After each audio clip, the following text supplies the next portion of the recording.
सुप्रभात। आप सभी का स्वागत है इस ऑनलाइन क्लासेस में। मैं Chandrashekhar Roy, assistant professor Kashi Sahu college Seraikela, department of history, Kolhan university. प्यारे बच्चों, आज हम कुछ मल्टीपल चॉइस क्वेश्चन का चर्चा करेंगे जो यूजी सेमेस्टर 6 के लिए है और पेपर है CC 13 यानी 13।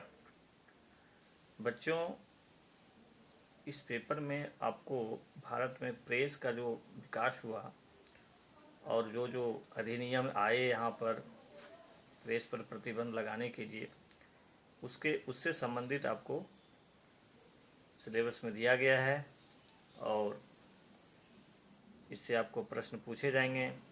आप जानते ही हैं कि आपको 10 प्रश्न ऑब्जेक्टिव का रहता है 20 मार्क्स का, तो इसलिए मुझे लगा कि आप लोग को कुछ वस्तुनिष्ठ प्रश्न का हम चर्चा करें ताकि आप लोग को एग्ज़ाम में किसी तरह का दिक्कत न हो और आप उसको बनाने में अपने आप को सहज महसूस करें।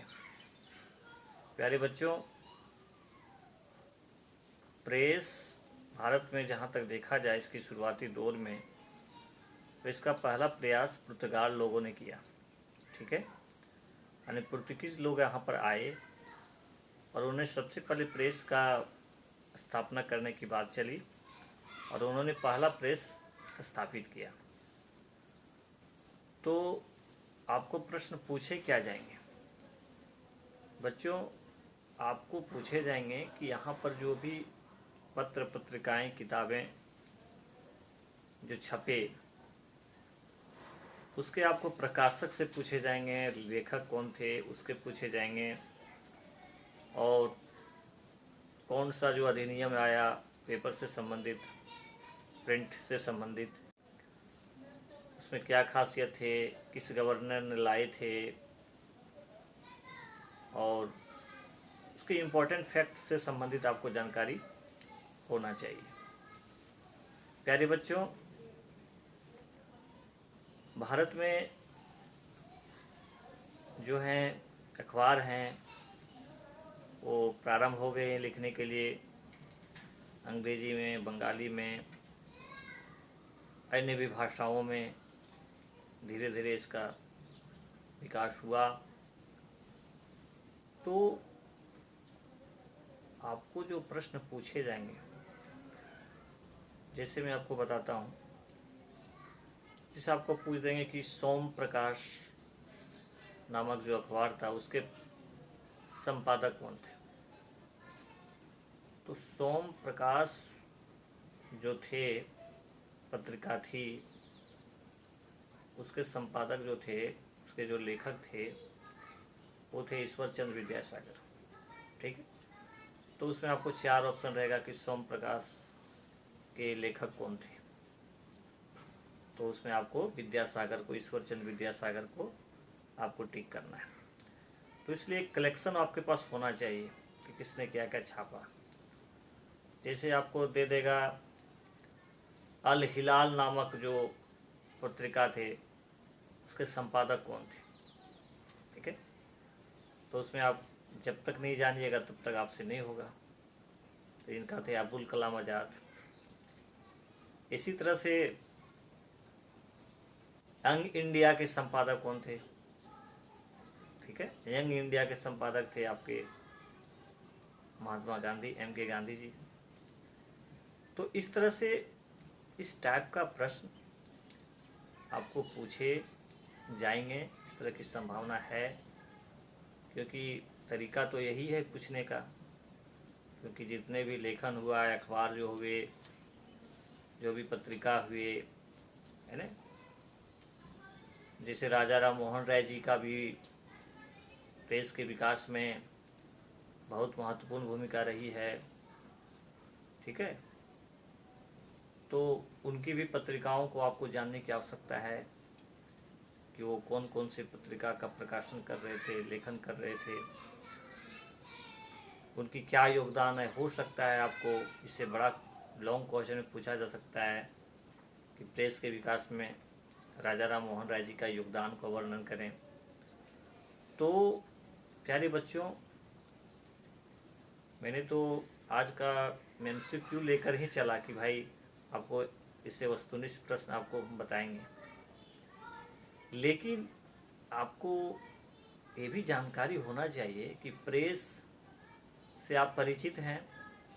अब जानकारी आपको है प्रेस का क्या काम होता है, सूचनाओं को लोगों तक पहुंचाना, लोगों को जागरूक करना।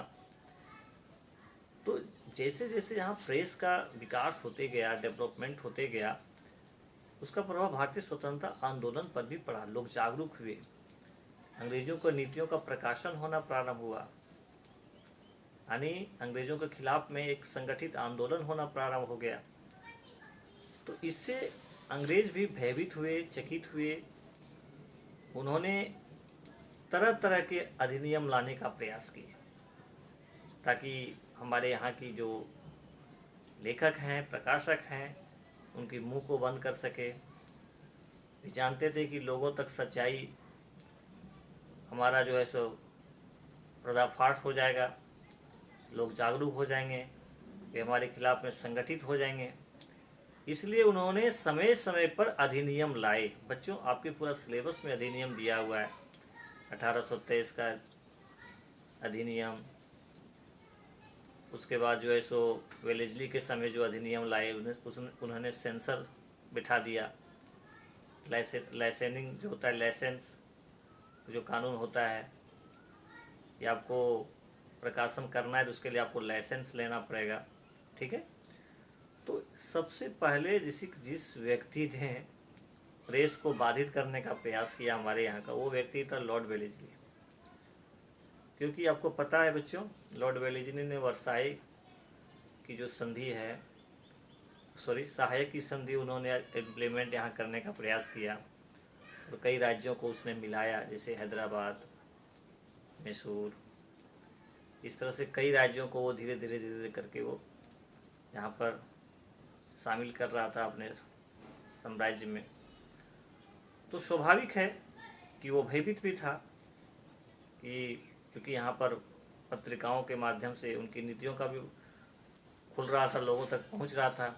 इसलिए उसने नियम लाया कि आपको प्रकाशन के लिए आप यदि कुछ गलत छापते हैं तो आपको जुर्माना होगा, है ना। आपको बिना अनुमति का आपको प्रकाशन नहीं करना है, लाइसेंस पहले आपको लेना पड़ेगा। ठीक है। तो इस तरह से लोगों को डराया धमकाया जाने लगा, लोग भयभीत हुए।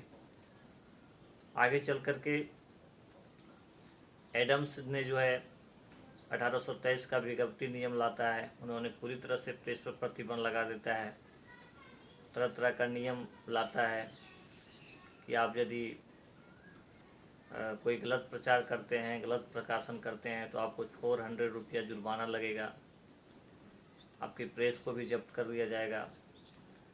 तो इस तरह से 1823 का जो विज्ञप्ति अधिनियम जो भी था वो एडम्स के समय में था। उन्होंने प्रेस पर पूरी प्रतिबंध लगा दिया हमारे यहाँ। लेकिन लॉर्ड विलियम बेंटिक के समय थोड़ा सा वो चाहते थे कि उतना ज़्यादा इस पर प्रेस पर नहीं हो, प्रेस पर प्रतिबंध नहीं हो, लेकिन पूर्णतः समाप्त नहीं कर पाया। एक गवर्नर हुए मेटकॉफ। मेटकॉफ को प्रेस का मुक्तिदाता कहा जाता है। तो मेटकॉफ ने ही ये प्रयास किया कि प्रेस को जो है सो उतना ज़्यादा बाधित नहीं किया जाए, लोगों की भावना को, इच्छा को दबाया नहीं जाए, जो सही है उसका प्रकाशन होना चाहिए। फिर आगे चल कर के बहुत सारे अधिनियम आए। सबसे जो चर्चित अधिनियम रहा प्रेस से संबंधित वो थे आपके वर्नाकुलर एक्ट 1878 ईस्वी के। प्यारे बच्चों, इसके पीछे रीजन है। इसके पीछे रीजन क्या है कि उसके पहले रानी का दरबार हुआ था और बहुत ज़्यादा आर्थिक खर्च हुआ था, मतलब धन का पूरा दोहन हुआ था। जैसे राष्ट्रीय दरबार होता है कि मान ली राजा रानी आए वहाँ से और उसके स्वागत में, शान शौकत में उनकी पूरी तरह से पूरा धन को खर्च किए। तो ये जो धन का अपव्यय हुआ उसका खुलासा अखबारों के माध्यम से यहाँ के लेखकों ने, प्रकाशकों ने जो है सो पेपर में फैलाया। तो इसलिए उसको दबाने के लिए, उसका मुंह दबा हो, इसलिए इसके लिए उन्होंने वर्नाकुलर एक्ट लाया 1878 ईस्वी में। उसको बोला जाता है मुंह बंद करने वाला कानून। यानी व्यक्ति सच्चाई को सामने लाने का प्रयास कर रहा है, लेकिन एक ऐसा अधिनियम ले आया ताकि उसका मुंह दबा रहे, वो कुछ बोले नहीं, वो गूंगा बन जाए। क्योंकि वो जानता था कि यदि इसके मुंह को नहीं दबाएंगे, बहुत सारे क्षेत्रीय भाषा में, अन्य लैंग्वेजों में हमारी जो वास्तविकता है, जो सच्चाई है, वो लोगों के सामने चला जाएगा। इसलिए उन्होंने 1878 ईस्वी का जो है सो एक्ट लाया, वर्नाकुलर एक्ट, जो देसी भाषाओं को पूरी तरह प्रतिबंध लगा दिया। प्यारे बच्चों, प्रेस, कई लोगों का प्रेस जब्त कर लिया गया, कई लोगों को पूरी तरह से प्रतिबंध लगा दिया गया। लेकिन एक और आए वायसराय, अब जानते होंगे उनका नाम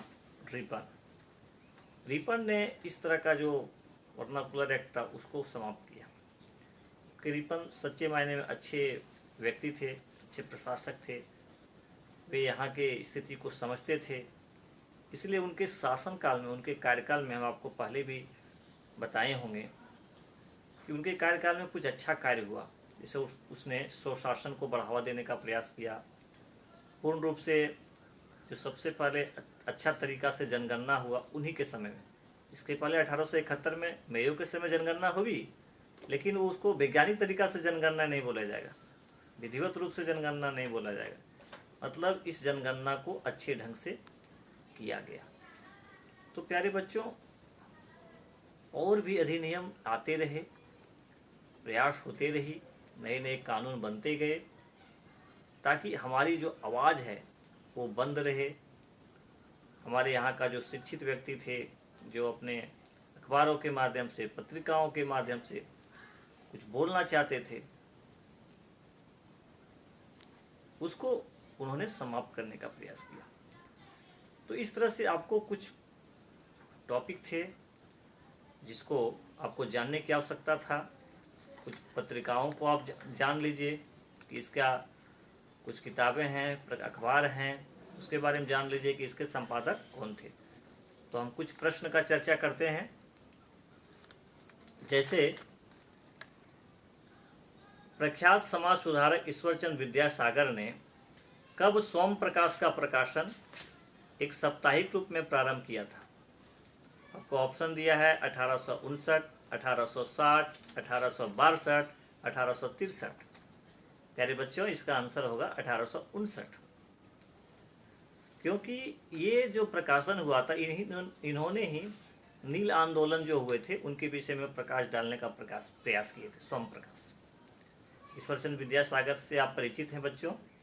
इन्होंने विधवा पुनर्विवाह प्रारंभ किया था 1856 ईस्वी में, और एक अच्छी प्रथा, एक अच्छी सिस्टम यहाँ पर इन्होंने शुरुआत किए। तो सोम प्रकाश जो है 1859 में इन्होंने प्रारंभ किए। नेक्स्ट क्वेश्चन, किसी भी भारतीय द्वारा अंग्रेजी में प्रकाशित प्रथम समाचार पत्र था? ठीक है, किसी भी भारतीय द्वारा अंग्रेजी में प्रकाशित प्रथम समाचार पत्र था। उसमें ऑप्शन है बंगाल गजट, समाचार दर्पण, हिंदू पेट्रियोट और टाइम्स ऑफ इंडिया। ठीक है, तो इस तरह से एक मॉडल प्रश्न है जो आपको जानकारी रखनी चाहिए। किताबों को थोड़ा सा अच्छा से पढ़िए। तो इस टाइप का प्रश्न आपको एग्जाम में पूछे जा सकते हैं। नेक्स्ट क्वेश्चन है कि द लीडर के संपादक कौन थे? एक पत्रिका है द लीडर, तो द लीडर के संपादक कौन थे? आपको ऑप्शन है महात्मा गांधी, लाला हरदयाल, मदन मोहन मालवीय, मोतीलाल नेहरू। तो द लीडर के संपादक थे मदन मोहन मालवीय। ठीक है बच्चों, द लीडर के संपादक कौन थे? मदन मोहन मालवीय। ठीक है। एक सिंपल आपको पूछ सकता है कि किस अधिनियम को, कौन सा ऐसा अधिनियम आया जिसको मुंह बंद करने वाला अधिनियम बोला गया? तो ये वर्नाकुलर एक्ट 1878 में। हो सकता है आपको ये भी पूछे कि वर्नाकुलर एक्ट जो आया वो उसको लाने वाला कौन वाइसराय था?